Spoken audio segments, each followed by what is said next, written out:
Okay mga boss, ito na yung update natin sa inahin natin na naagasan nung nakaraan. Ito na po siya ngayon. Oh. Nanganak na siya guys. Ang healthy po ng kanyang anak guys. Ang healthy. Ayan, oh.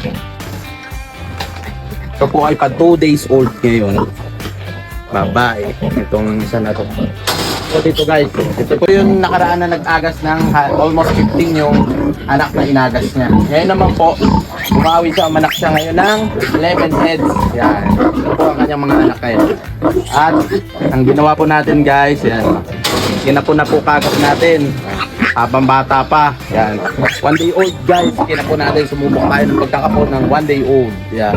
Putol bontot, kapon, turok antibiotic, putol ng ngipin. 1 day process guys. Yan. Ang patuwang natin dyan guys ang ANK Ibirolite Hypochlorous Acid sa mga sugat ng ating baboy. Katulad yan, no?